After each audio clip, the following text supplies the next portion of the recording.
What's up, you guys? Sean Ross Sapp. Welcome to Fightful. This is April 5th, 2023.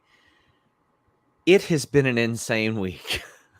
An absolutely insane week. And it ain't getting any slower. Switchblade Jay White, new tag champions, All In London.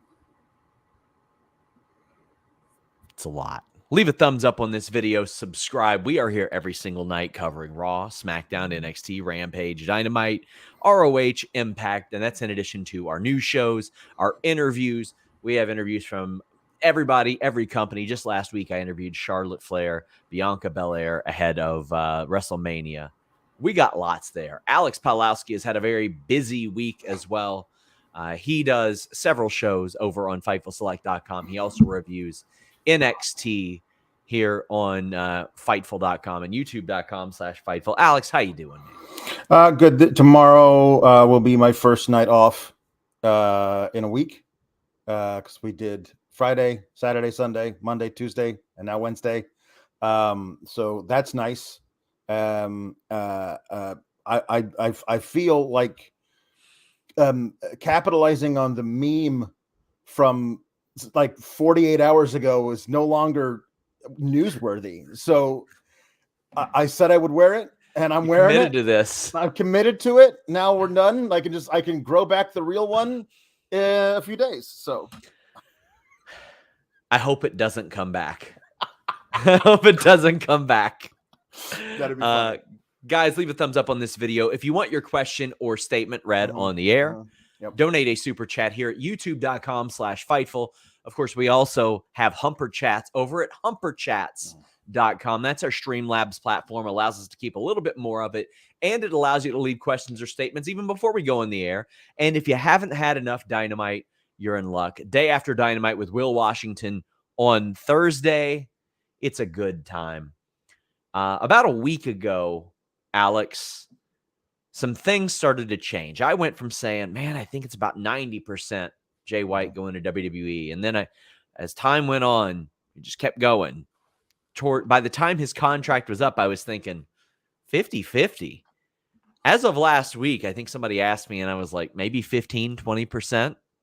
It wasn't looking good. And we're going to have a lot more on this on FightfulSelect.com. But this show immediately kicked off with Switchblade Jay White keeping a Juice Robinson, Ricky Starks match from happening. And when I looked at all the stuff that was scheduled for this show, I'm like, how? How the hell could they do all this? They couldn't do all I thought they got really creative with how they did it because this match didn't happen. Right. Switchblade Jay White with Juice Robinson, I am completely for. We've already got a bunch of super chats, humper chats about this. But so like WWE fumbled. WWE fumbled big by not getting Jay White. I don't care. Yes, there have been 0 hires in 2023. 0. Oh, yeah. He was tailor-made for WWE, but wrestled like somebody who wasn't. Yeah. Wow. What the hell? Well, during that Raw, that and people were like, "What do you think?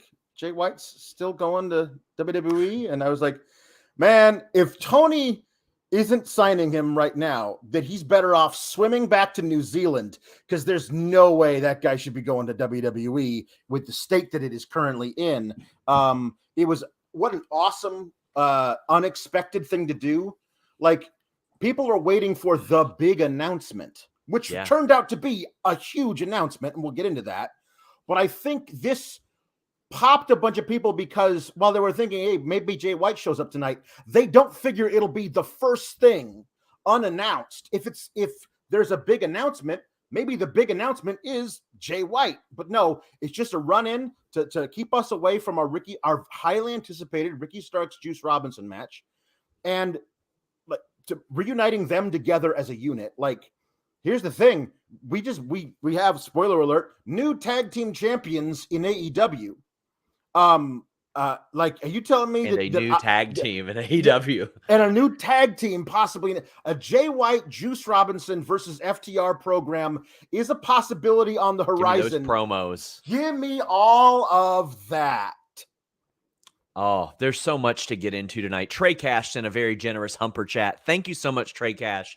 You are always so good to us. He says, with Jay White now and a roster finally at full health, and the current turmoil in WWE, this is AEW's biggest chance to get to the next level. The only thing missing is, yes, CM Punk. A Punk Elite feud right now, done right, could do for AEW what NWO did for WCW. I agree. I completely agree. If CM Punk came back and worked with the Elite, it would be gigantic. And yes, it felt like, and you know what? Joseph said the same thing. He said the show felt like AEW making a statement, and Gaming from Canada said Dynamite after Mania was great. Mike Don says Dynamite after Mania greater than Raw after Mania. I don't think promotions were allowed to have actual matches on their show. I agree. This felt like more of a Raw after Mania than Raw after Mania did, Alex. I don't know. People were joking about this. I think there should be an effort every year.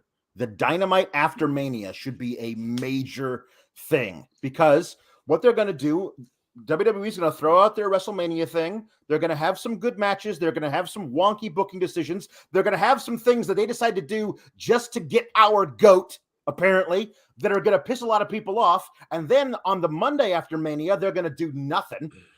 And then on Wednesday, all of a sudden, it's like, hey, over here, if you guys are angry, if you guys have canceled your subscription to the network or whatever, come over here. We have other things. This is an opportunity to show off. I don't know if that's going to be the case going forward, but it felt like it tonight. Oh, man. This is a great move from AEW, because since Triple H came back to WWE, they've been handling a lot of these signings. They've been landing a lot of these big signings. Yeah. And this is a big one. And you best believe, guys, I'm going to have some stories on FightfulSelect.com this week about everything that I can find out of the Jay White thing, because the way these things usually happen is once he pops up, I'm able to find out the process of why he did and didn't go other places. Yeah. Already working on that. We're going to have a lot more on on the hiring freeze at WWE and people not getting signed and why some people haven't popped up there. Just, oh my God. And every time I look up at my fucking screen, Alex, I see you. I'm about to put a Post-it note over my screen because I can't do this. Jordan says my wife genuinely thinks the mustache looks good. Your wife is a fan of University of Louisville basketball then. Like, she thinks line beards are hot, I bet. What? I'm sorry, Jordan Cooper's wife. I'm sorry. But here's what I have to say to you, Jordan Cooper's wife. Yeah. Meet Normus says, no Jay White on Raw, but how about on Dynamite? No Shotzi Tank? Well, raise your Sue's van. Wrestling matches on a wrestling show. Who knew that was a thing? Thank you, TK. You're our only hope.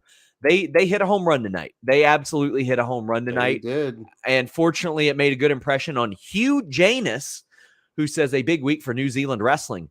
Dakota at Mania, Jay White, AEW debut, and Butch passing. The latter was a big mainstream story here.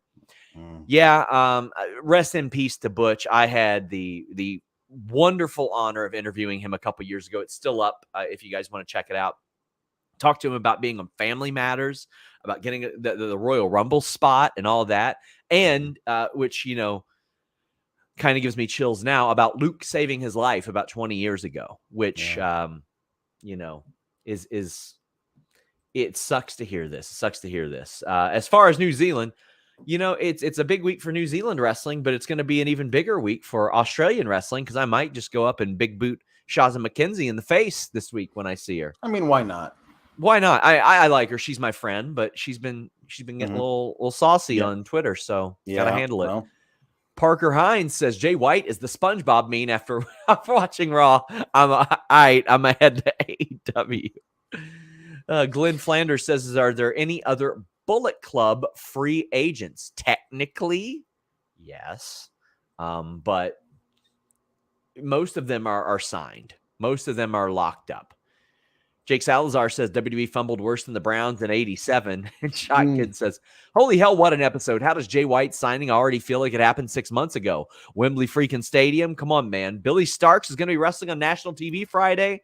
Let's effing go. I'm so happy for Billy Starks. You guys know that I will support almost anything Kentucky wrestling, and she is hammering down Kentucky wrestling right now. She is putting it back on the map. I greatly admire the work that she's doing.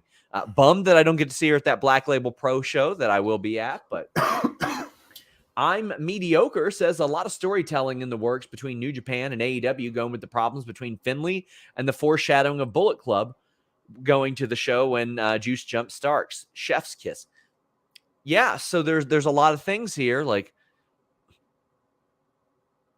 what's up with Switchblade and Bullet Club, and Switchblade can't go over to New Japan shows right now because of that stipulation.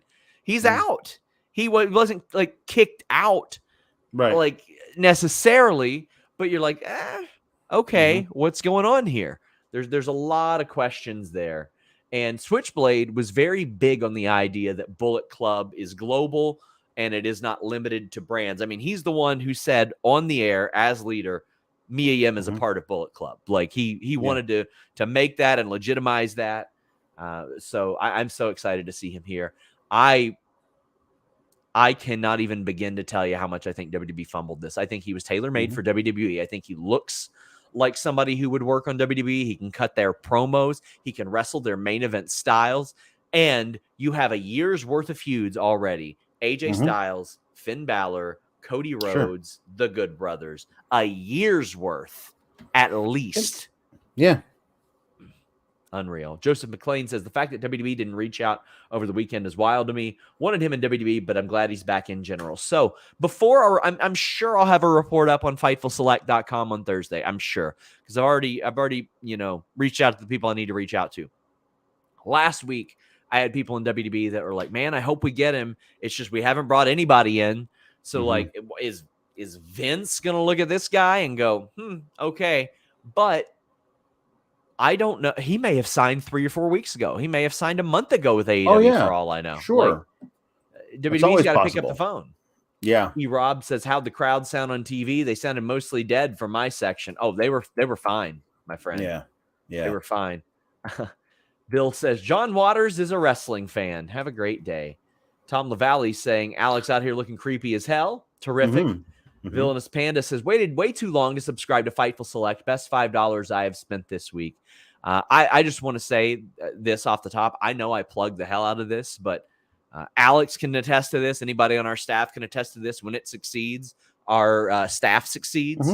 And when we hit 10,000, I went to Jimmy and I said, I want raises across the board, or I want the ability to do things. Like I want higher super chat cuts for people. I want people to have the ability to have paywalls behind the paywall if they want. And he said, yep, let's fucking do it. And that's because of the support you guys give. I didn't think we'd ever get back to 9,000, much less creeping up towards 10,000 again. I'm very proud of the stories that we report there. And we kicked ass this week.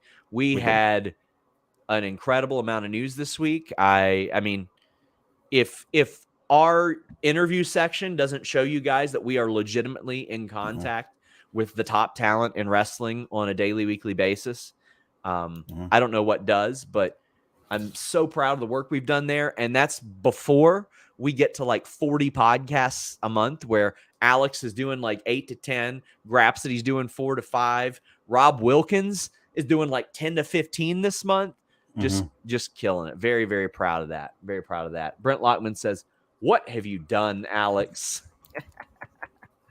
And Luis is recommending me to put it on slow mode. Good shout, my friend. Good shout, my friend. Oh, geez. Yeah, I will do that right now. Brent says, any idea why TSN isn't showing out All Access in any way? I guess I'll have to utilize the nordvpn.com/Fightful. I ain't ready to go into a plug yet because we're so close to that Fightful Select plug. But I think that'll help you. I would imagine it's something about rights fees. I think that, Turner probably paid for that. Yeah. Sawyer says AEW's been firing on all cylinders and some extra ones ever since Revolution. Feel like this will be a special year. And Jake says, hello, Alex McMahon. Man, this episode of Dynamite was an absolute banger. Jay White showed up, and I absolutely popped. Well, I popped for Sue. Yeah. Again, Fightful had her first interview ever. Maybe her only. I don't know. She rolled out there. WrestleMania level entrance. I like this. House of Black defeated Best Friends. I like that they did the Best Friends entrance last. That actually worked out pretty well. Mm-hmm. Brent Lockman says, in the end, we all fall down for Sue. We all fall down. But I like this. I liked Orange Cassidy standing up to Malakai Black. Yeah. I like the House of Black getting the win.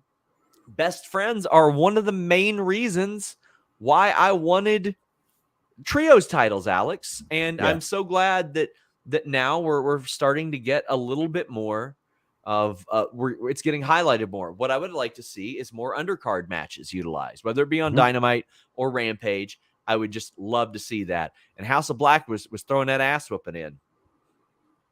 Yeah, House of Black is I really think they're my favorite act in all of wrestling. Just the atmosphere of them. Julia Hart adds so much to their presentation.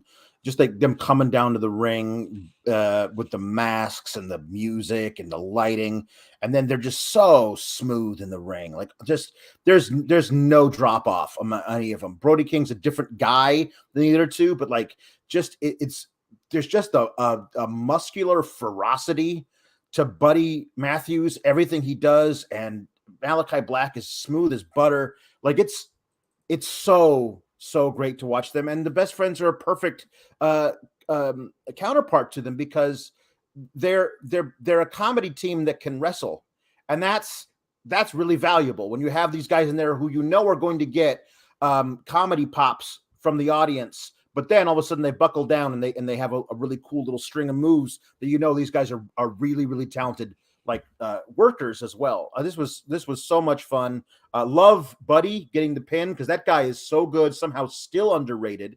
That would be a fun thing for me, is to see a Buddy versus Orange Cassidy match come out of this. I still badly want Buddy and Omega so bad. I do want that too. I think they know the world wants that at some point. Yeah. Like, that is like a hardcore fans' dream match type of thing. Yeah. But I just saw something very funny. Somebody brought a Vince Fears Tony Khan sign, and Dax grabbed it and tried to give it to Tony, and Tony was like, no, I don't want anything to do with that. That is amazing. Daniel says, who should House of Black face at Double or Nothing? That's a good question, Alex. We also, by the way, have Anna Jay versus Julia Hart for Rampage, Cassidy versus Dralistico for Battle of the Belt 6, which I did not know was happening. Yeah, neither did I. House of Black at Double or Nothing. Who are you thinking?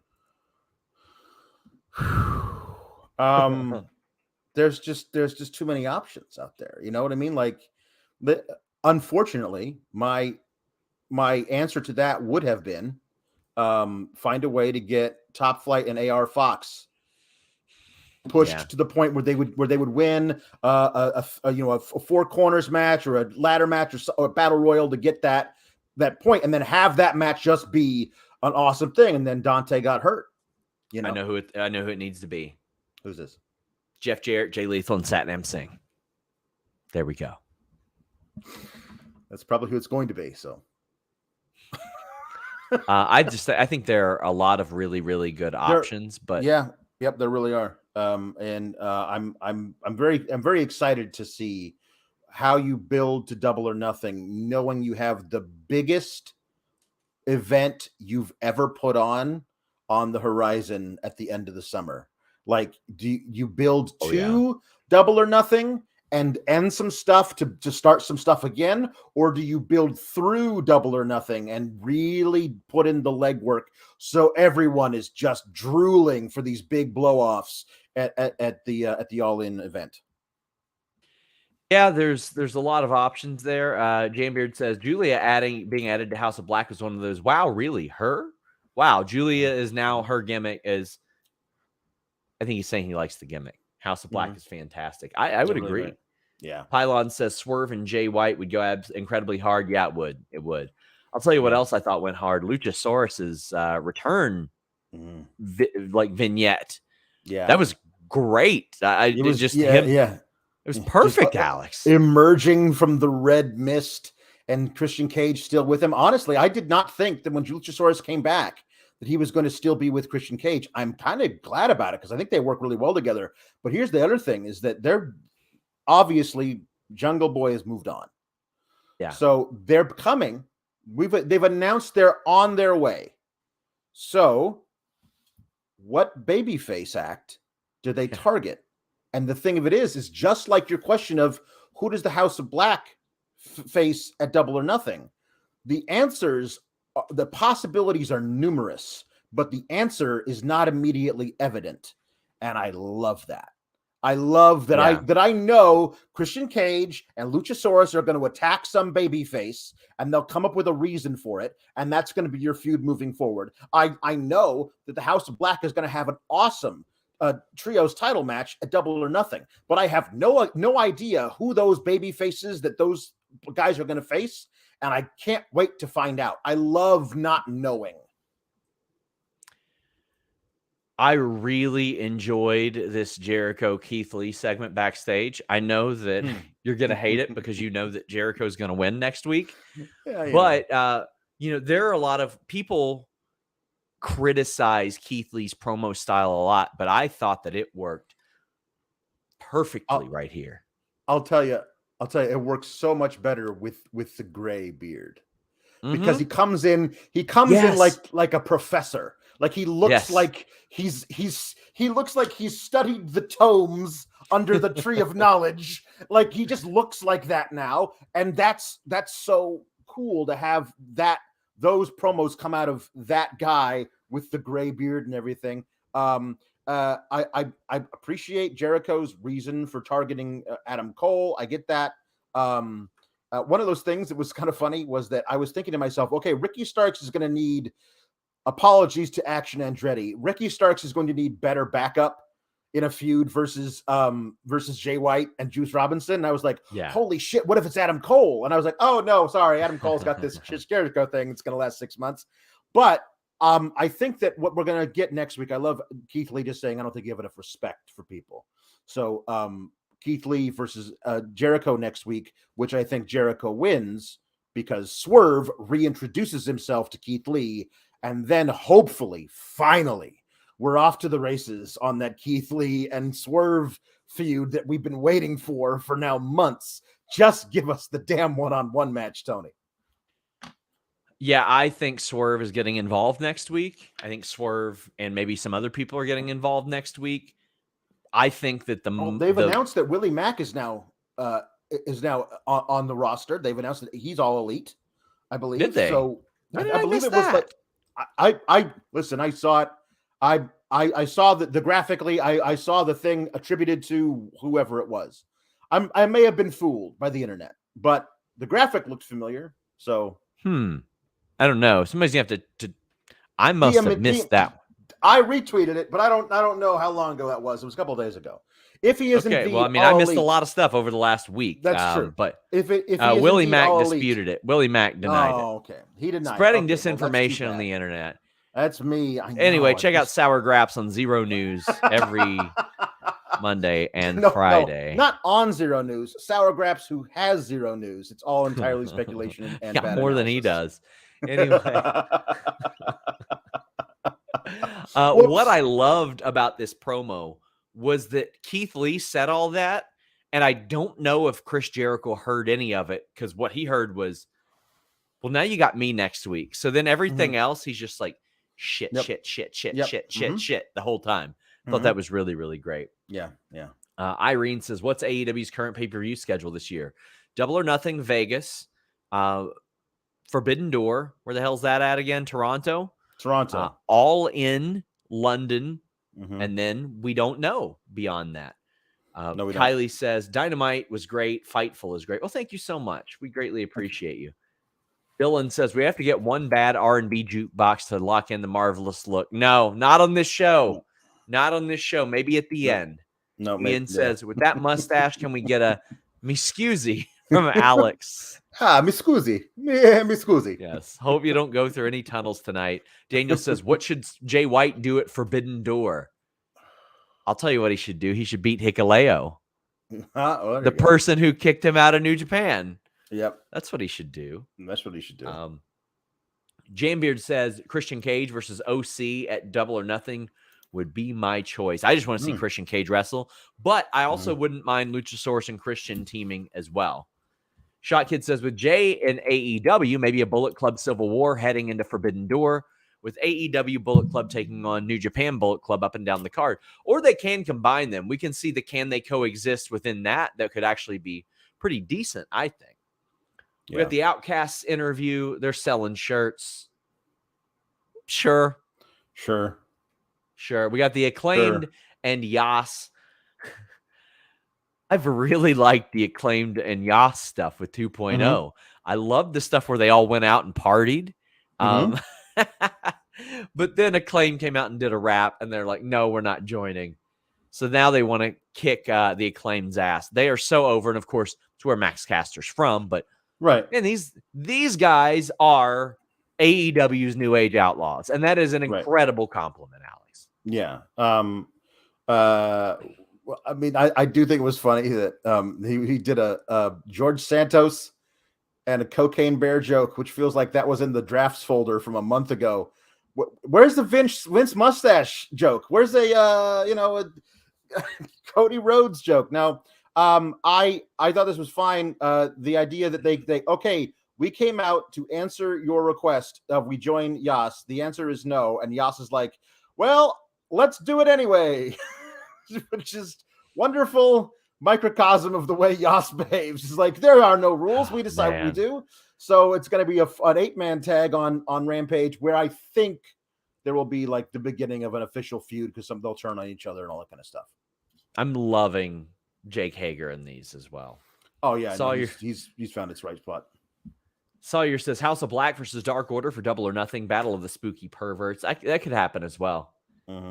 Bill says, oh, that's cute, Sean. Sour Graps reporting news.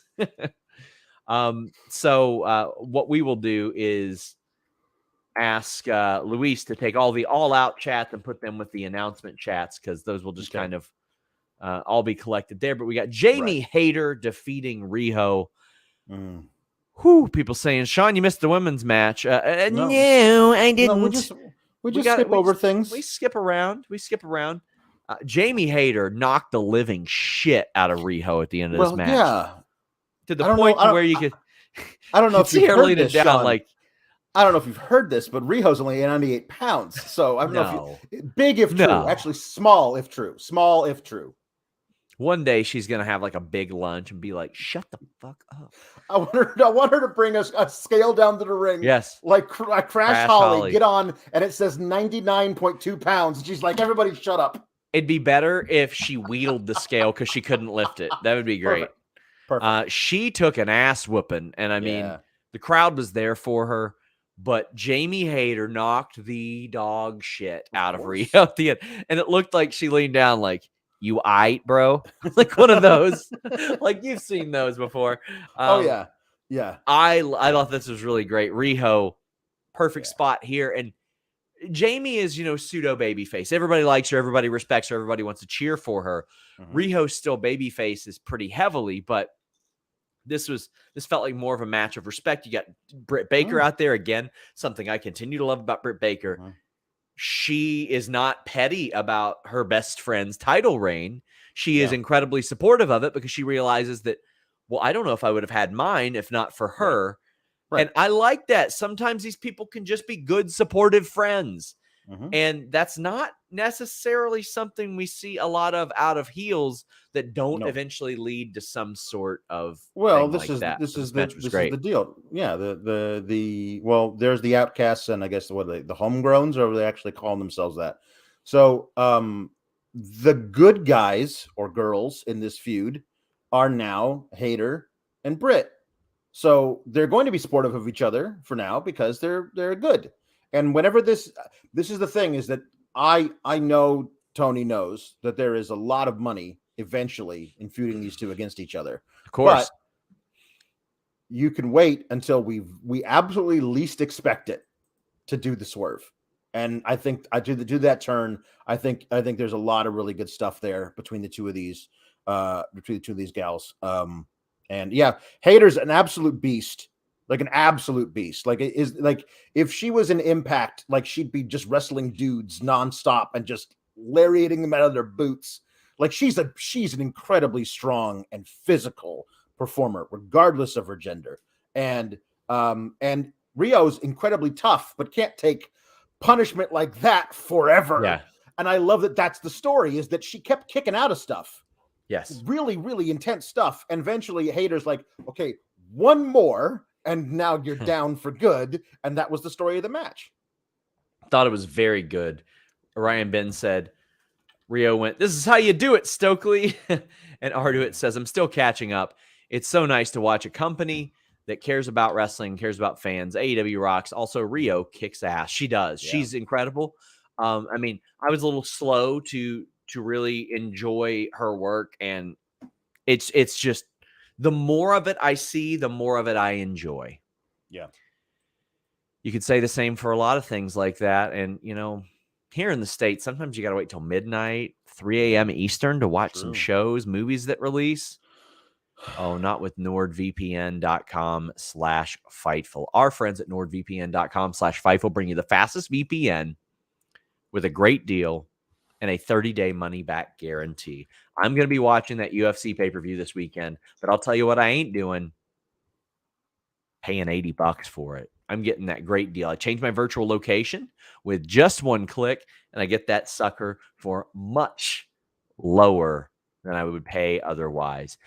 NordVPN has a pass, a locker, a VPN, and several tiers where you can choose what you want. You can protect yourself on public Wi-Fi. Maybe you're heading over to London.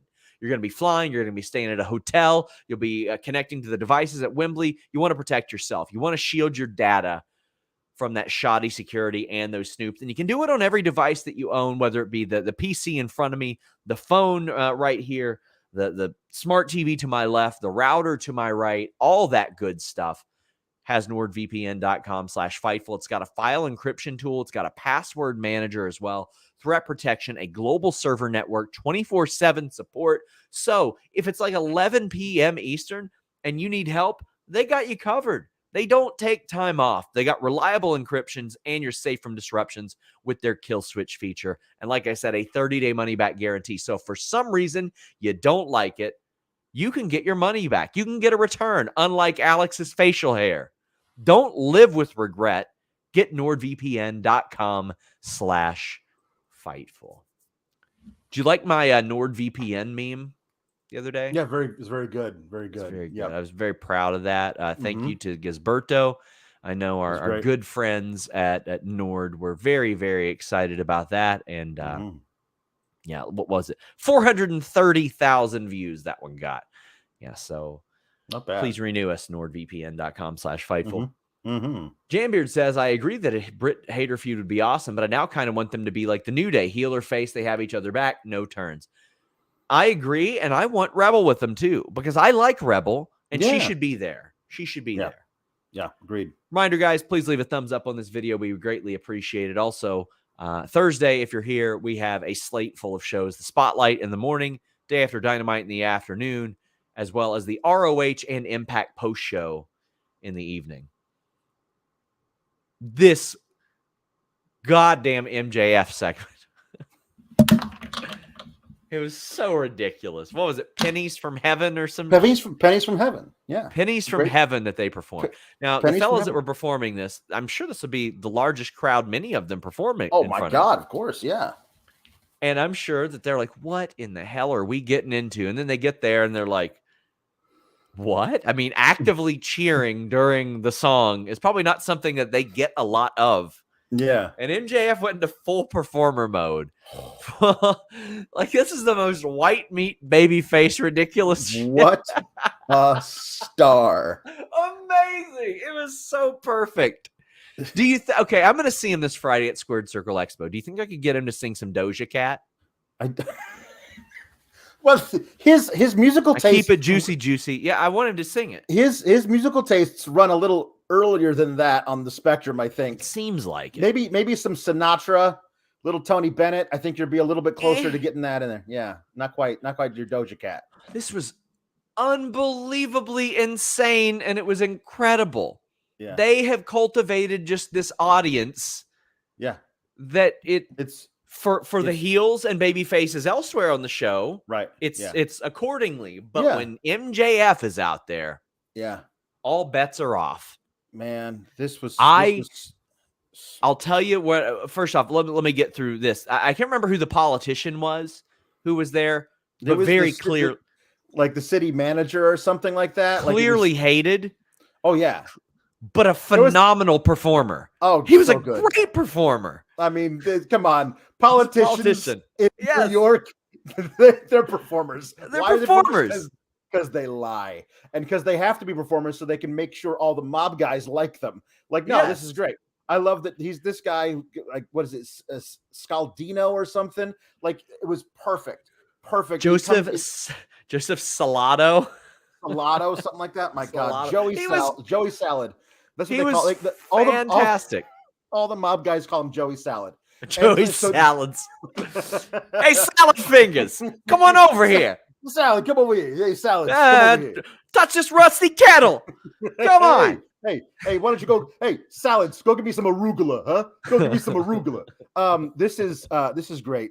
I love that the crowd immediately knew who this guy was and hated him and started chanting lower taxes. It's so good. It was amazing. But I'll tell you what I would have switched. Instead of having Jack Perry attack him, I would have had Sammy Guevara attack him. Right. Because Sammy heals it up there. Yeah.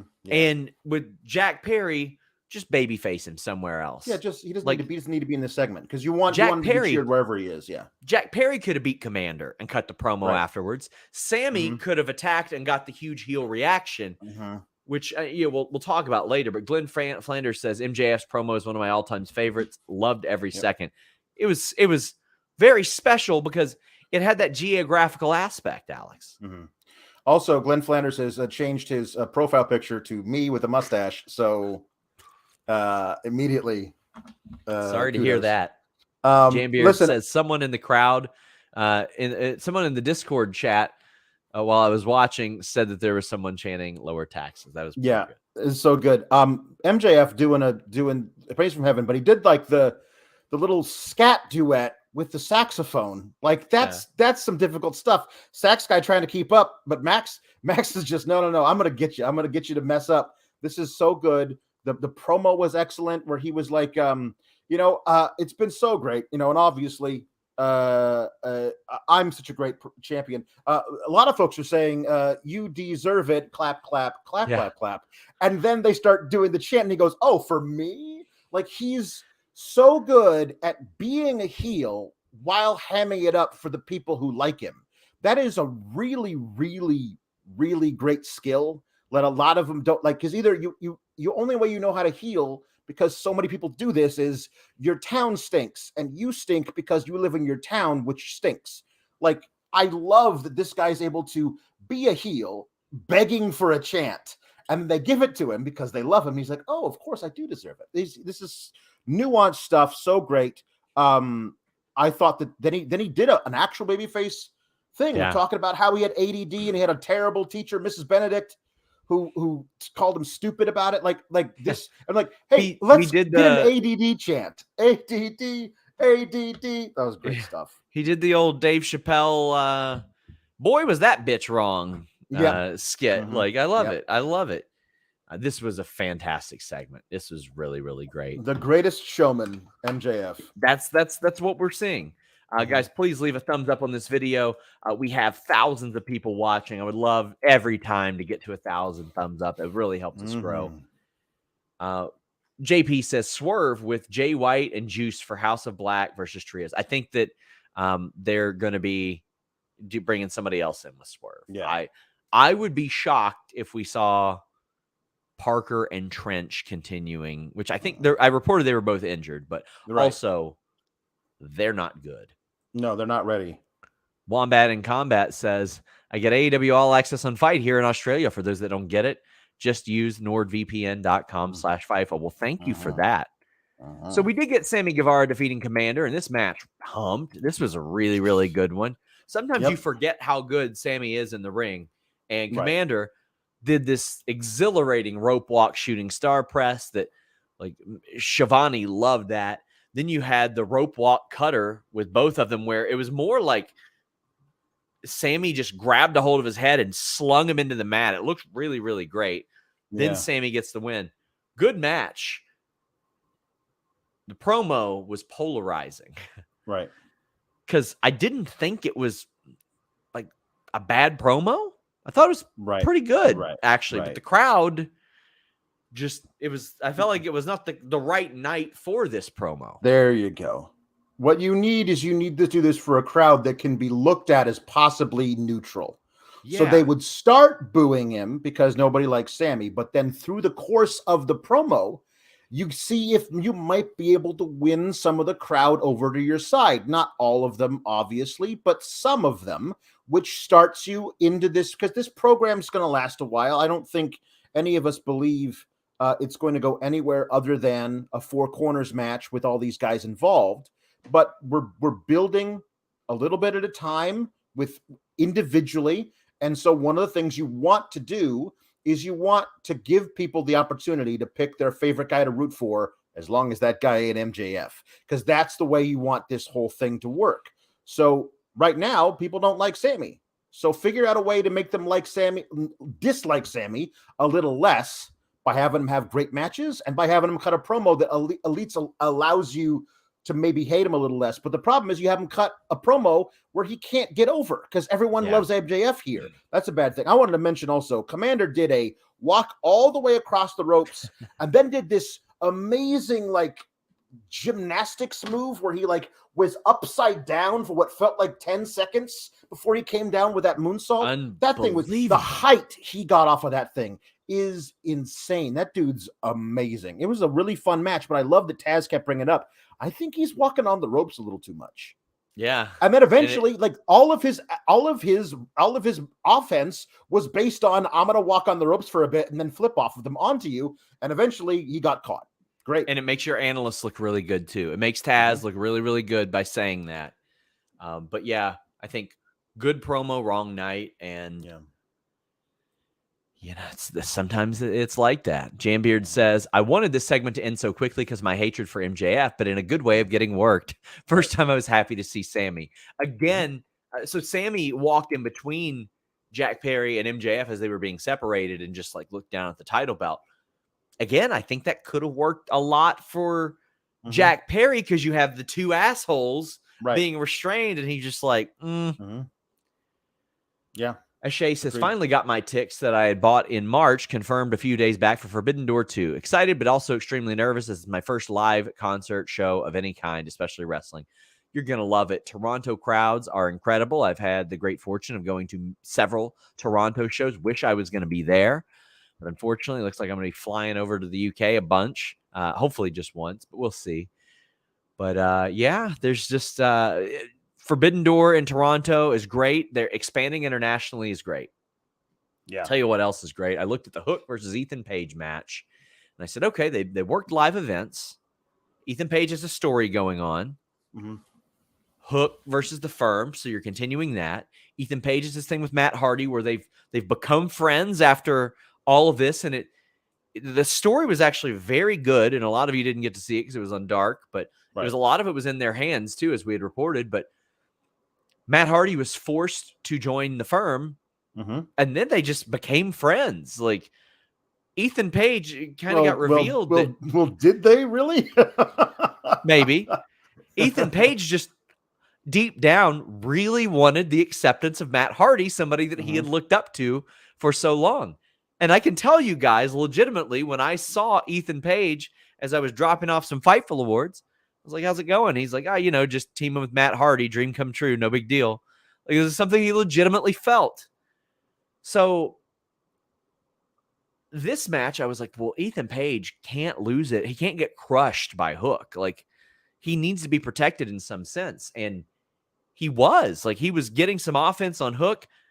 I love that Hook stole the twist of fate, but then a satisfying finish in a short match because Matt Hardy prevented Ethan Page from using that title belt, then cracked him with it. As a result, Hook gets the win. We've got the fracture between Hardy and Ethan Page. You continue the Hook firm deal that's going on here. You accomplish an awful lot of things in a few minutes. Plus, you get Hook on TV. You get Hook a win. You get a title defended on your show. I thought that everything like this, I thought that everything about this added to something. Right. And also, they've announced we're going to get Ethan Page versus Hook, a rematch on Rampage. Yeah. So, so maybe we'll get more of a match between Page and Hook there. But yeah, I thought this was really well done. Hardy obviously doesn't like being part of the firm, but it's been working everybody. This will be good to see, like how the one that we're going to get at Rampage is different than this one. That'll be interesting to see. I like it. Morg says, thank you for all the work you do at Fightful with Ethan Page turning on Ethan. I would love to know the contents of the contract for the match. With Ethan signing it last week, Matt noticeably winked, so I thought something was coming. Yeah. That is, I guess we'll see. Right. I guess we'll see. We're going to save the announcement stuff for the end because that's what a lot of people want to talk about right now. But BCC absolutely crushed some jobbers, Alex. I'm going to turn this one over to you for a second because I get the feeling this was your shit. This was great. But I just love that they actually, I believe it was Shivani having a little argument with Excalibur about why these guys would even agree to take this match. And you get on TV, you get exposed to a lot of people. Yeah, but exposed while you're getting your butts kicked.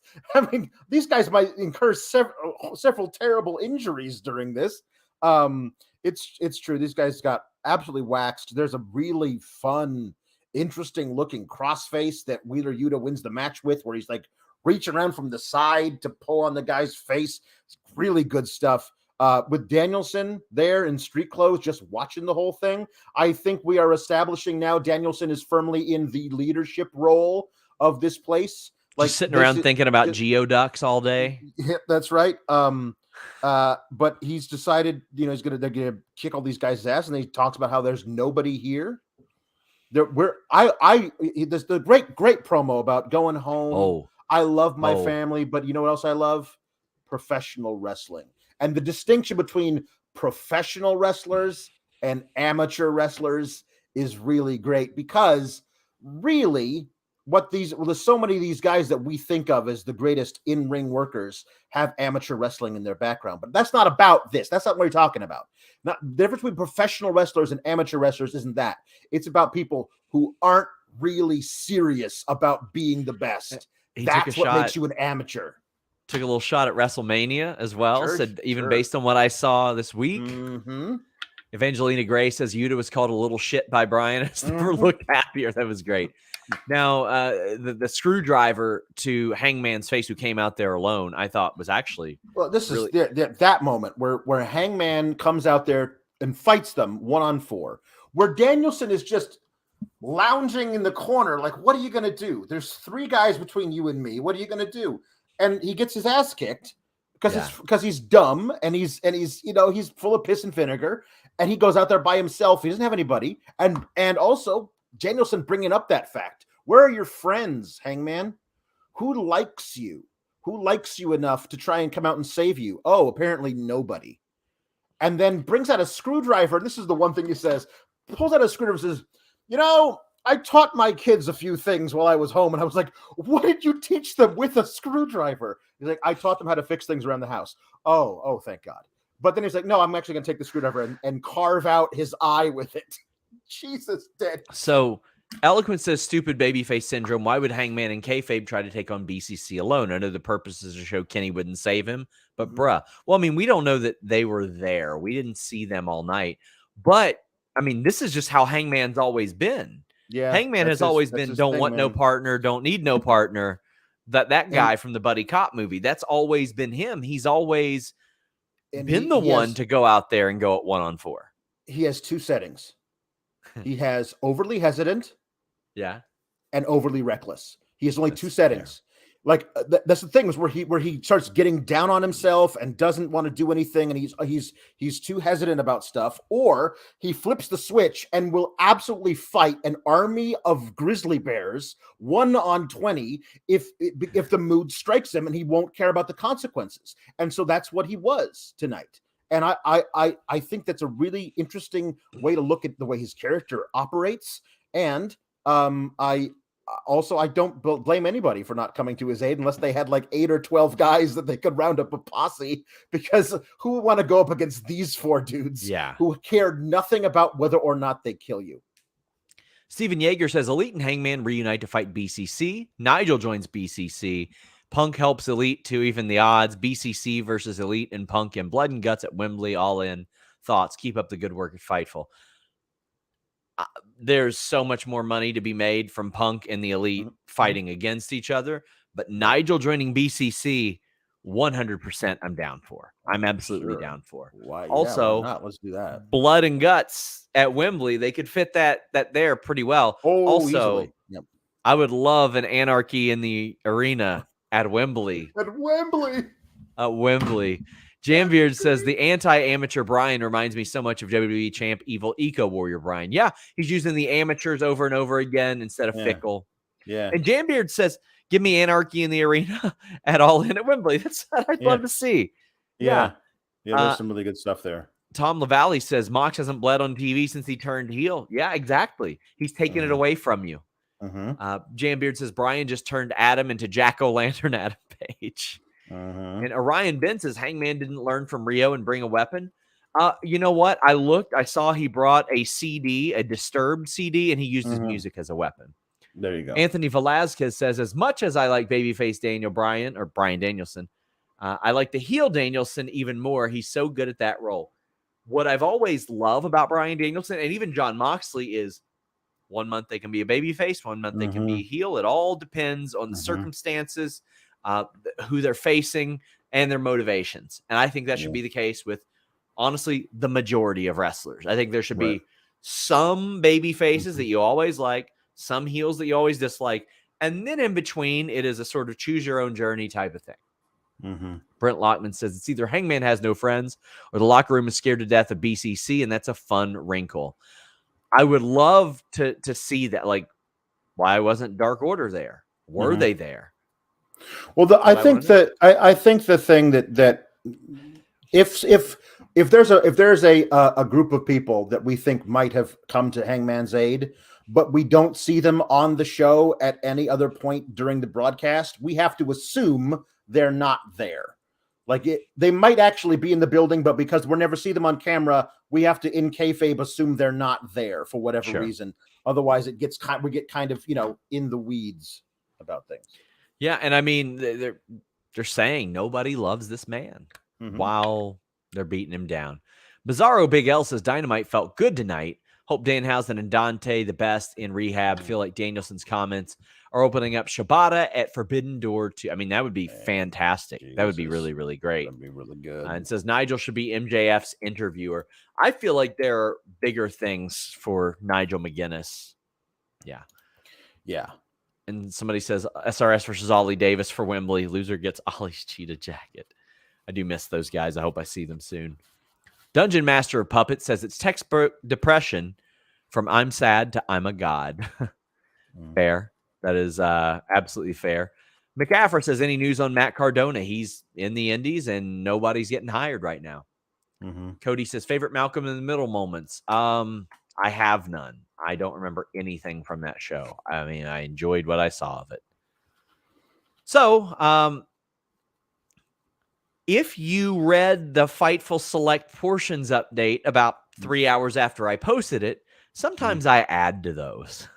And about a half an hour before the show started, I tweeted that FTR was believed to have decided to stick with AEW and will be there for several years, from what I understand. Awesome.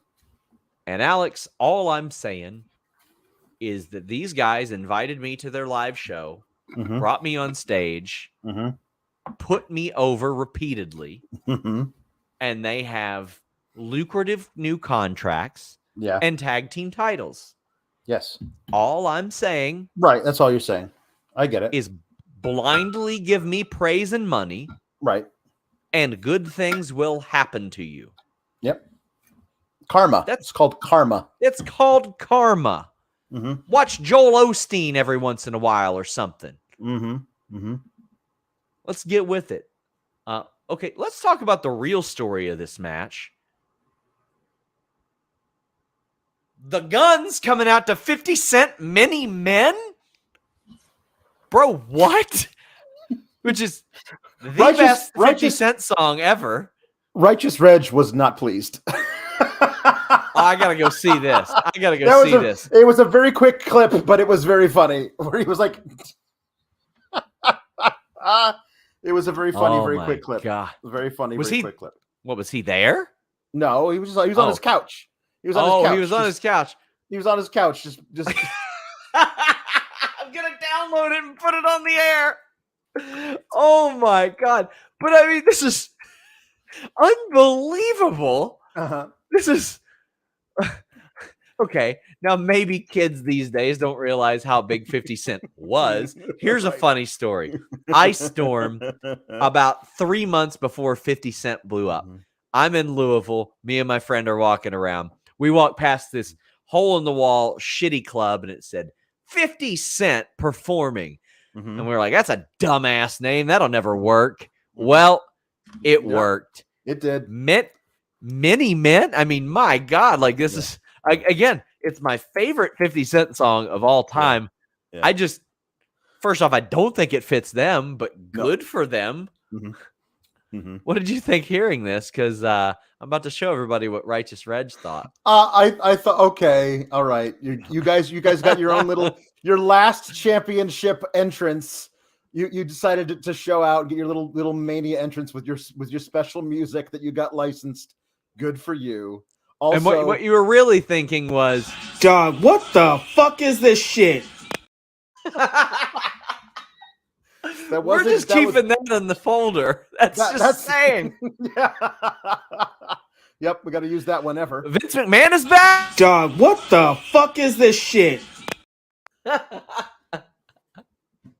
Oh, catch Reg every Saturday on Grapsity and Thursday this week on good. Ask Grapsity on Fightful Select. .com. So good. Let's just hold on a second. Let's find. I'm gonna find a picture of the Guns real quick.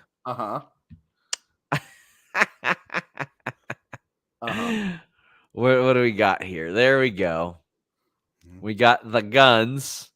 I'm gonna pull this up. And when we pull it up, I am going to read some of the lyrics of Many Men. Good. Because I feel like this is important for the unaware audience, so to speak, to participate in such a thing. Now, damn it, I don't know where this file went, so I'm going to find it. But I mean, like, when I don't even know if this was a single back in the day. Can't even remember. Obviously, it wasn't one of his biggest, but it was one of 50 Cent's best songs. Where we got that at. Anyway. Do you think this is like a full-time thing? No, I don't. You don't think that they got this? Like, you think they got this specifically? I think they got it for this big match. It's the biggest match they're wrestling. It's a main event like thing. They're the champions going into it. It's a titles versus careers match for FTR, who's widely considered to be the greatest tag team of this era, if not of all time. It's one of the biggest spots they'll ever be in. They get to be the heel champs walking in dressed like Shawn Michaels. Of course, they picked out their perfect heel music, the ones that they knew were going to piss off the most people or whatever. But admittedly, I'm like, how much does this cost them? I don't know. How much does this cost AEW? Yeah. Like what? This can't be cheap, right? Like I'm admittedly not as hip to like how much these things cost for one use or anything like that, or live use or anything like that. But I'm just looking at this and I'm like, I can't imagine he gives it away cheap. So for those of you who haven't heard this song, and hell, maybe we could play it here. Maybe we got the money to play it here on the air. Yeah, this is good stuff. Okay. Many Men by 50 Cent. Now, it starts off with a couple of people. It's 50 Cent and Lloyd Banks, and they're going to get something to eat, and they get shot at. Mm-hmm. Many men wish death upon me. Blood in my eye, dog, and I can't see. Mm-hmm. I'm trying to be what I'm destined to be, and people trying to take my life away. Come on. I put a hole in Dax Harwood for fucking with me. My back on the wall, now you gon' see. Better watch how you talk when you talk about me, because I'll come and take your life away. Oh. Many men, many men wish death upon me. Lord, I don't cry no more. Don't look to the sky no more. Of course not. Have mercy on me. Mm-hmm. Now, man, these pussy cash wheelers putting money on my head. Go on, get your refund, motherfucker. I ain't dead. No. I'm the diamond in the dirt that ain't been found. Not at all. I'm the underground king, and I ain't been crowned. When I rhyme, something special happened every time. I was the greatest, something like Ali in his prime. Listen, I met these two gentlemen last week. It was wonderful to meet them. The song doesn't fit. No. Not quite. Doesn't fit. Not quite. Good match. A little bit abrupt. Nice. A nice little set of swerves leading to the finish. They got me a couple times. I went into this knowing that if they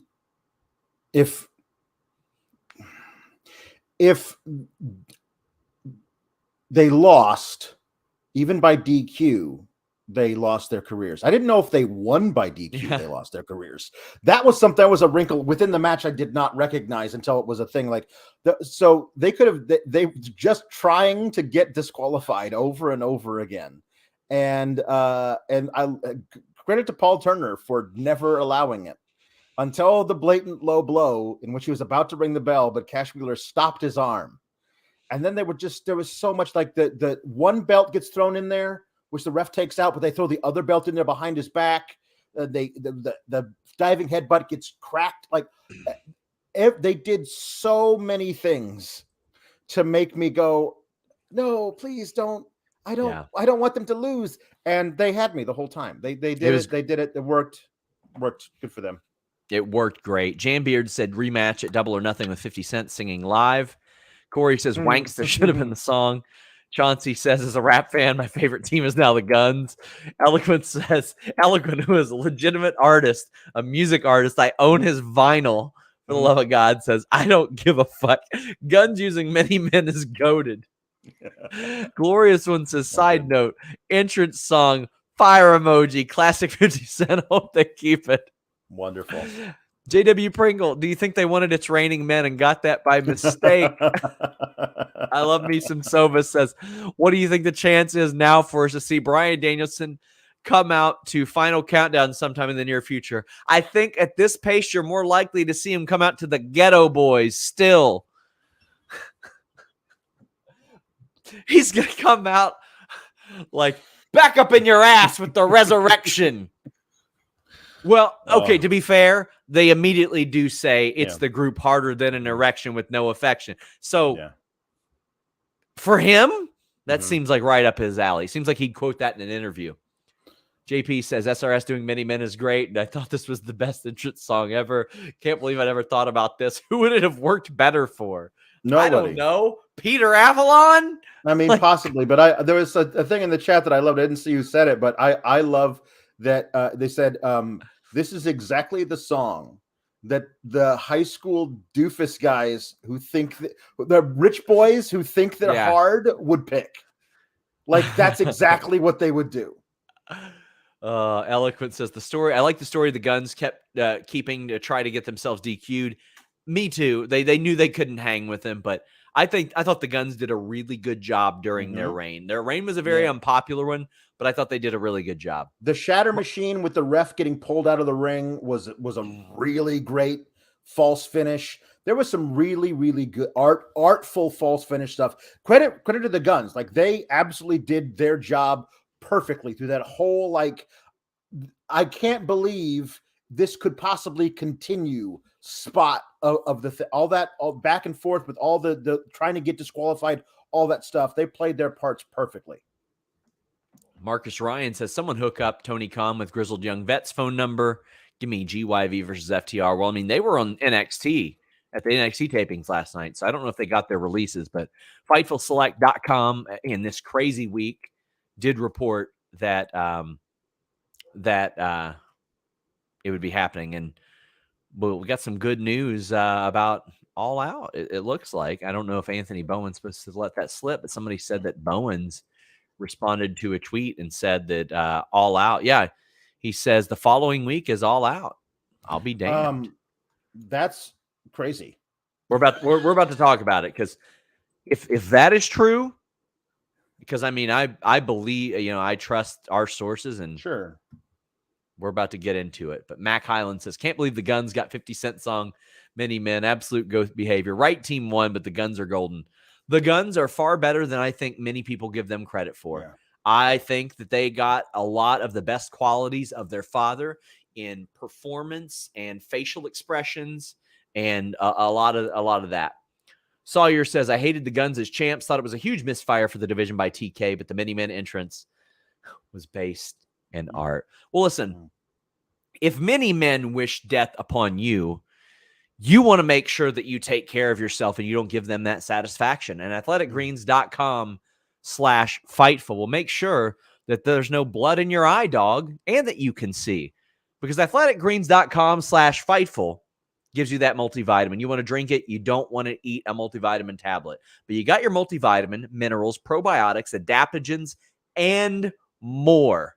Dr. Andrew Huberman's on athleticgreens.com/Fightful putting this over.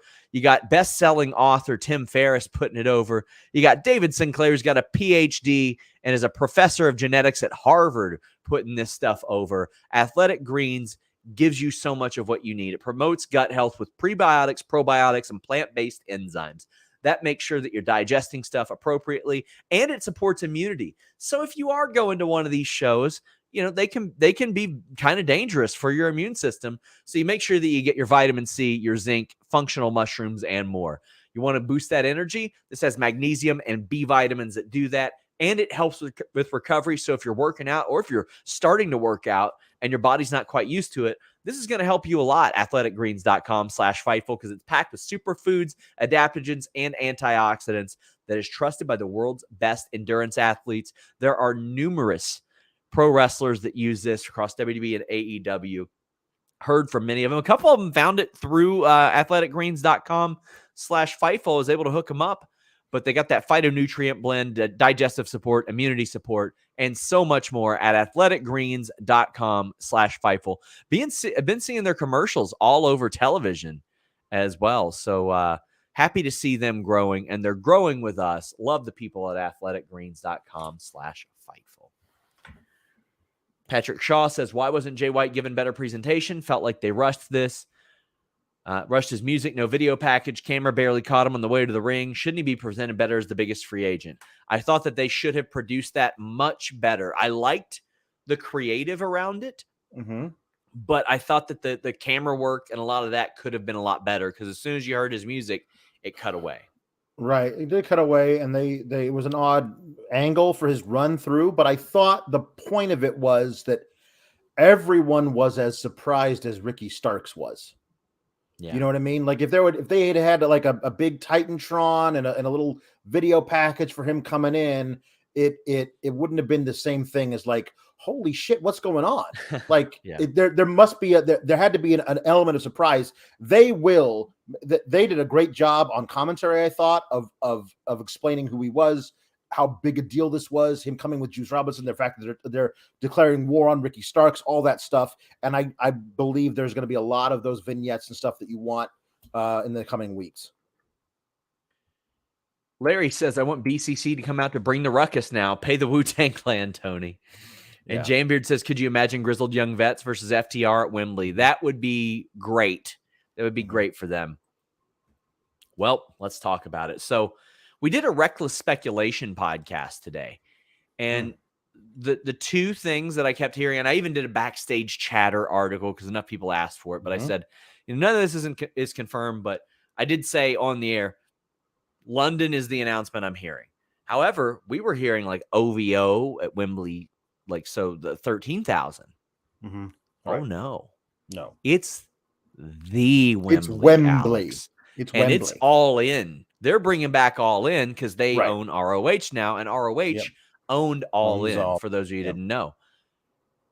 And we got a lot of people asking, Anthony Martin, are we getting All Out in Chicago or probably not? Jambeard says, now that we have All In, do we still get All Out then? Because wouldn't that be fairly close to each other, at least in AEW close? Porterhouse says, will All Out be moved on the schedule since it's the week after All In? Christian says, hey, Sean, I live in Chicago, so this is important to me. Is All Out still a thing? We had reported on Fightful Select recently that they were told internally, United Center, All Out, same as always. Anthony Bowens just got on Twitter and said, nope, this is All In. The following week is All Out. Wow. Now, that's crazy. A lot of things can happen. You can get Wembley and scale it. Sure. This, they haven't mentioned if it'll be on pay-per-view. They haven't mentioned that. If it's not, they're missing out. You got to do this. You got to have this on TV, pay-per-view, something. Yeah. And what they are doing is what a lot of people have said, all right, you sold out Forbidden Door immediately. Go ahead and do this. Go ahead and do this. Do a stadium show. But if what Anthony Bowens is saying is going to happen, this is going to be one of the biggest weeks in AEW history. Wembley on Sunday, All Out, maybe Saturday or Sunday after that, because I think the football season starts right after that. So you might be competing with that. This would be enormous, Alex. It would be crazy. It would be crazy to think that they would do those two things that close to each other.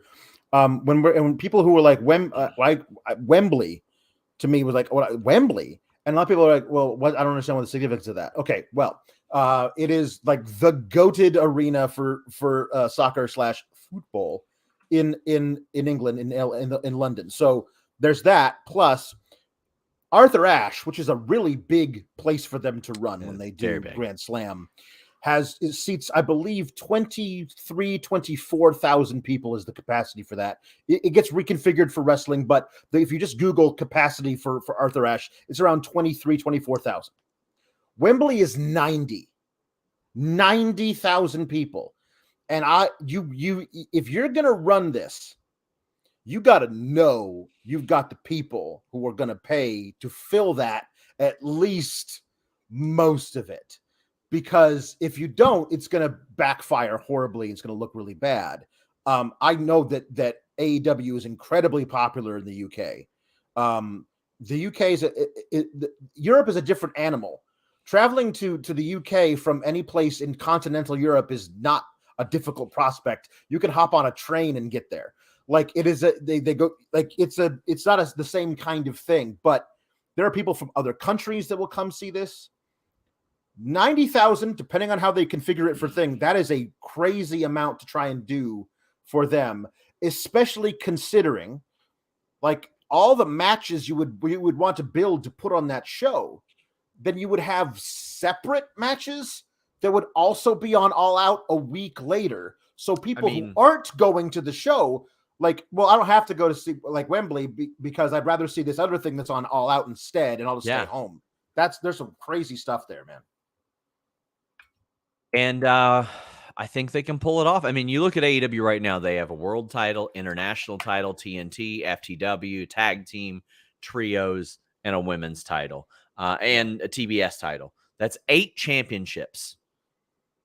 All you need is 8 matches on a main card, and not all those need to be for a title. Sure. You also have some crossover stars. You can get some celebrities involved to do some stuff over there.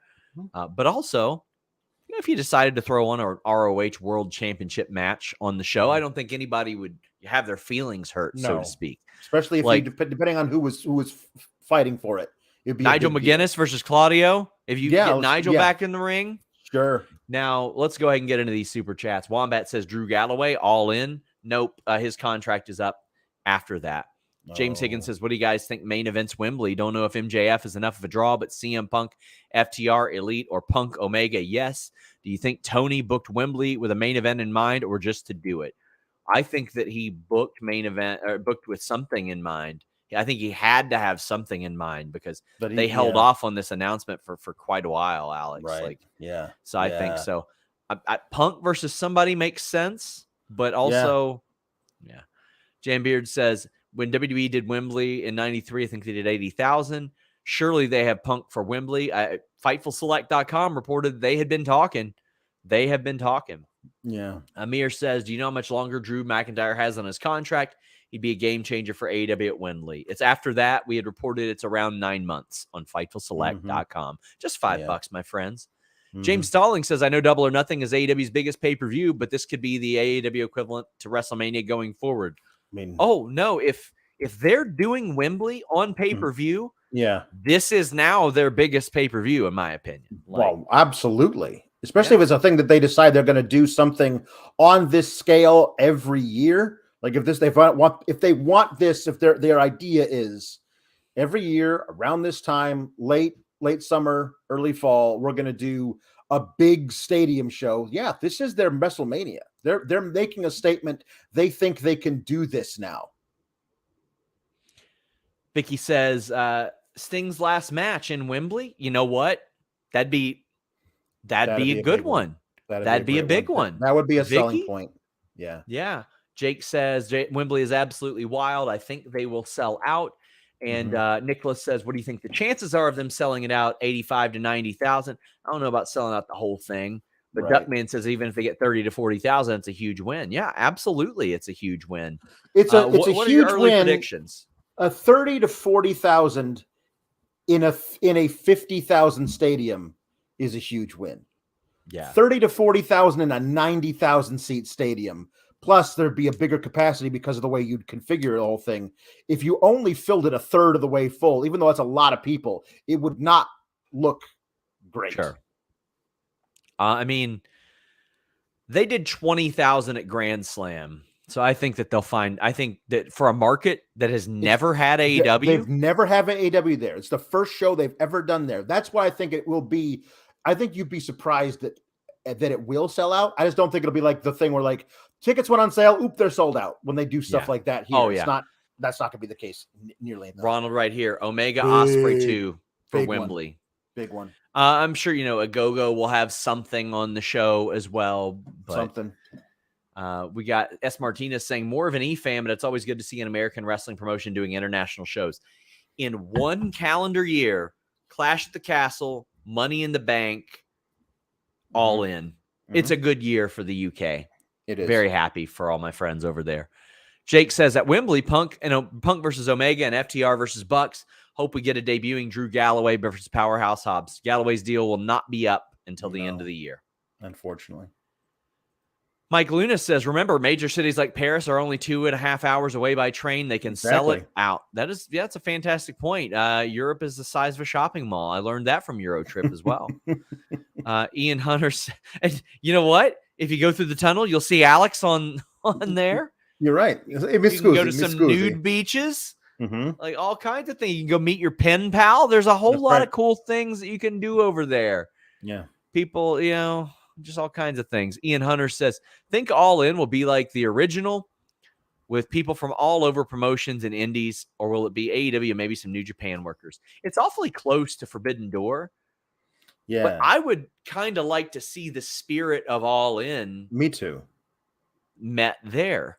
Like have some New Japan people, have some Impact people, have a lot of people. And All In being kind of like this amazing dream match invitational with a couple of titles decided on it, and All Out be your AEW storyline pay-per-view might be a way to distinguish it. Grayman Media says to sell out Wembley Stadium, AEW's booking game is going to have to be perfect. Major star power, major storylines, matches, and goodwill. I don't disagree with that whatsoever, especially if they're doing a big show the week after. Grayman says, do you think AEW should sell tickets for All In all at once, or should they sell those tickets in May, June, July, and August before their other pay-per-views? Sell them all. Sell them all, because at least then you get the opportunity that secondary will just snatch them all up and you sell all of them anyway. I know it ain't fair to other people, but these dumbass secondary people, By the way, Scott says 2,500 in the chat. Give us a thumbs up. Yeah, man, we're only at 500. I would love to get to I would like to get to 5,000, but I'd like to get to 1,000 every day. Yeah. Can AEW sell out Wembley? I know their ratings are doing well, but the only concern would be a half-filled stadium. Seems like a tough ask.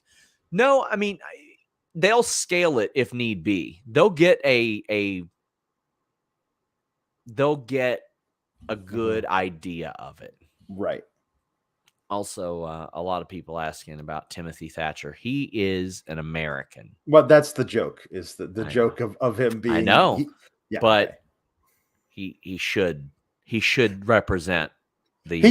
He should have like a really terrible over the top Dick Van Dyke and Mary Poppins British accent every time he goes, "Oh blimey, mate, I'm Timothy Thatcher." It'd be great. I have been told United Center All Out is still on the schedule for AEW, at least internally. Anything can change. Yeah. I mean, they changed the entire location of Full Gear one time. So they did. Anime Otaku says, I'm Scottish and All In is the day before my birthday. It's like 3 days before mine. Says, I really hope I can snag tickets and get down here unless there's house rules in Glasgow. I mean, I would imagine it's actually hard to tell. Like, will they do some house shows over there? I wouldn't actually. I would. No, I would. You got to make this the one opportunity to see it. Yeah, I don't think that you can. I think that you say, hey guys, if you want to come see, this is your opportunity. I don't think we posted the date. It is August 27th in London. I think so. Yeah. I believe that'll be a Sunday. Yes, it's a Sunday. Tickets are on sale Friday, May 5th. Henry Charles Albert David, well, that's appropriate. Says Omega versus Ospreay, Hayter versus Mercedes. Oh, that's another good one. Yeah. Danielson versus Zack Sabre Jr. That's another good one. Says Drew Galloway debut. That ain't happening. Too bad. What if Drew leaves WWE? Ain't happening, Evangelina. Sorry. I should have had Luis collect all those so I could say ain't happening. But Colt gives his dream card, says MJF Punk, Omega Ospreay, Danielson Okada, FTR Bucks 3. Let's go. Yeah, that would be really, really great. I think that would do exceptionally well. Mike Lima says tonight TK downed all the White Claws, wanted them to sell out Wembley Stadium and make a huge statement. As they say, never bet against the elite. Yeah. Jambeard says, well, people can't say tonight that TK didn't live up to the hype of a huge important announcement because it was a double whammy. Yeah, anybody that's saying that was not a huge announcement was operating in bad faith. It's a huge announcement. It is a gigantic announcement. Meet Normus wants to know about Punk or Mercedes. I think they're both on the board. If I were Tony and I were running Wembley, I would do whatever I could to get Mercedes Moné versus Jamie Hayter, or versus Jamie Hayter for sure. Mm-hmm. Yeah. Do it. TK says, I'm going to go out and say Goldberg is all elite after that Wembley announcement. Tony's going to have to bring out some heavy hitters to fill that stadium. Wardlow, Goldberg, Wembley, sure. I heard Goldberg approached Wardlow this past weekend and said, and I heard he said, we're going to make a lot of money together. But, a lot of people can twist words. I'm sure he said something. I know the term make a lot of money together was a thing. Mm-hmm. Elite Biscuit says, considering the elephant in the room, if AEW sells out Wembley, oh, buddy, Elite Biscuits is all elite. So say CM Punk doesn't come back and they sell out Wembley. Boy, that all out thing just doesn't ring well. Nobody's done anything. I work with children. Mm-hmm. Doesn't bode well. Jambeard wants Hayter versus Soraya or Hayter versus Jade. You got Soraya on the damn show too. Yeah. Like that goes a long way.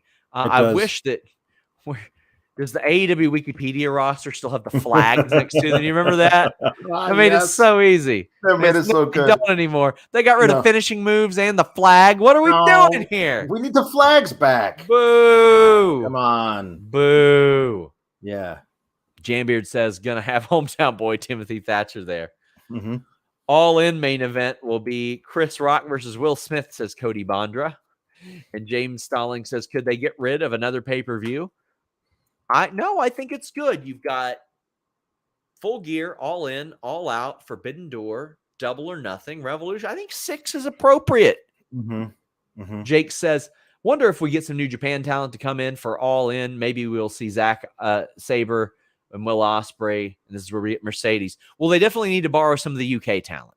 Absolutely need to borrow some of that UK talent, Alex. Yeah, absolutely. I agree. If Pac's healthy, you got to get Pac a match. Pac's got to be in there. Pac's got to have a match. Yeah.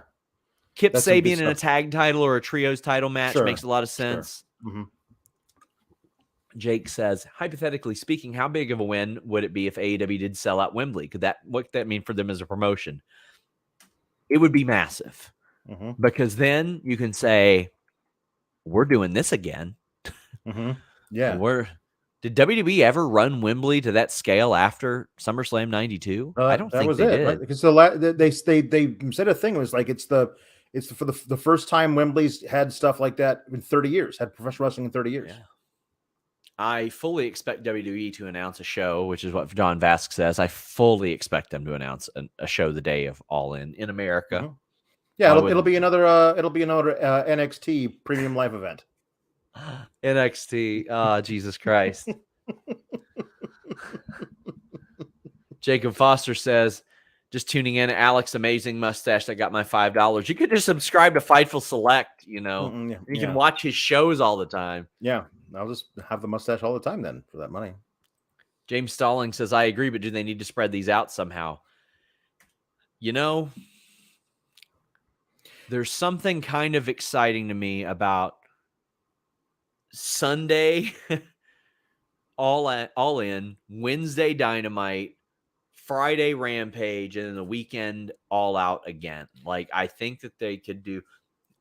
You bring in everybody. You get Miro off the bench. You get Scorpio Sky off the bench. You drag everybody you can, and you say this is going to be the biggest week of our company's history. Yes, you all hands on deck. And you can do things where you don't have to have 13 matches on one show. 7 or 8, yeah. And you can make them big dream match scale stuff spread out, separate those from your actual title programs. There's a way to do it. Would it be Komander walking a tightrope all the way across the Grand Canyon, kind of an acrobatic feat? Yes. But do I think they might be able to pull it off? Sure. Sawyer says, if AEW sells out Wembley, TK can go to Warner Discovery and say, money, please. Oh, it is a prime opportunity for Tony Khan to say, look what we have. Mm-hmm. You need to invest in this heavily. Mm-hmm. Jake Neal says, what's the possibility of All Out being a more ROH heavy show? I don't think it will. I think you stand more of a chance of like a Rampage or something.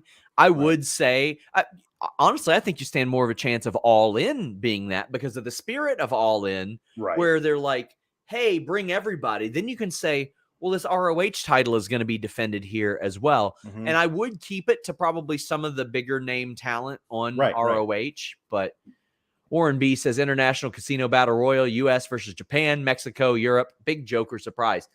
Yes. Do the Casino Battle Royales there as well. Put that on one of the Dynamites or one of the Rampages or something. Load up that week. You should make every single thing that week must watch. You need to throw everything you got at the wall. Every championship you have, throw it at the wall. Every big star you have, throw it at the wall. Every favor you can call in, you throw it at the wall for that week if you can. This is very exciting. Jambeard says TK should be calling up Nick Aldis. You're damn right he should be. Sure, why not? Get him on the horn. Have him challenge for a title. Riga says if they're doing All Out, then I worry about the buy rate for All In unless they bring back Punk on All In. I wonder how many people will buy another pay-per-view a week later. Book Punk for All In instead. A double buy option might be better. 2 shows for 1 big buy. Yeah, I mean, if you can do that, for sure. What I wouldn't do is book Punk for the first show, expecting him to make the second show. And I'm not saying that from a personality standpoint. I'm saying it from he's been hurt a couple times standpoint. And you gotta take it match by match, and hopefully he's healthy and good to go. Aaron says the Pillars in a Fatal 4-Way, Jericho versus Omega. Well, I want to see the Pillars in a Fatal 4-Way at Double. That's got to be that's a Double or Nothing spot. Yeah, I don't want to see a 1-on-1 there. I want to see 4-way. Jericho versus Omega down the line. Sure, I mean it was a great match, but it's hard to beat what they had. Paul Tattoo says Death Triangle versus House of Black. That would be a good one to have on there too. Just pack in general.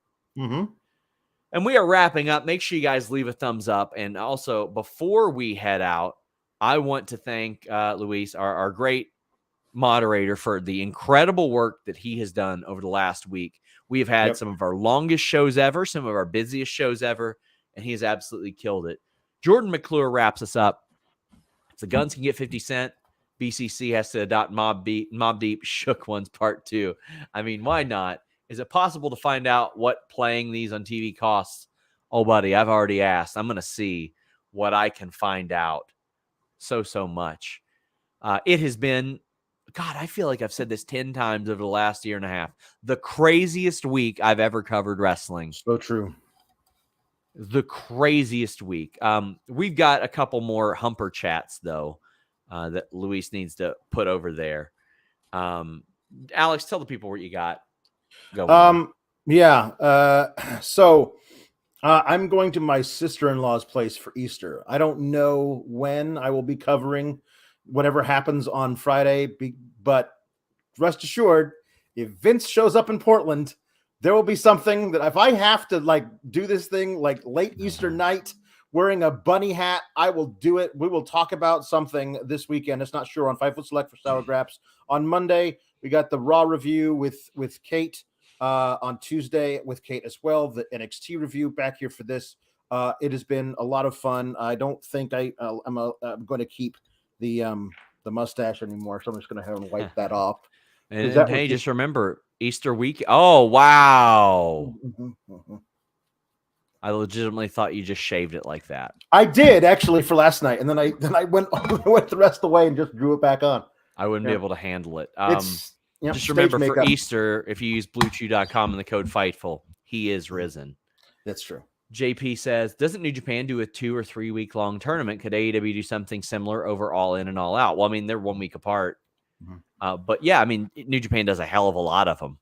Right. So they could do anything. Sammy says, just came back from my first AEW show. New York fans are a different breed. Took a picture with Cash, Sammy, and Ty walked past me and said hi to me. Had a really good seat on the floor. 10-10 experience. Well, guys, thank you all so much. I would be lying if I said I was not very, very tired. But I'm right back at it Friday. Friday morning, I leave for Indianapolis. I am going to go to Squared Circle Expo, get some interviews. I'll be there Saturday as well. I will hopefully hit Shaza McKenzie with a nice swinging DDT or something like that. Again, she's my buddy. I like her, but she's getting a little too cute on the internet, so maybe that'll happen. Guys, thank you all so much. It was incredible seeing so many of you in LA last week. I appreciate the kind words. I know that I don't give as much energy to negative shit as people claim, but I've really loved the positive energy that's coming our way, and the messages that you guys send do mean an awful lot, and you guys subscribing means a lot as well. Thank you so much. We're out.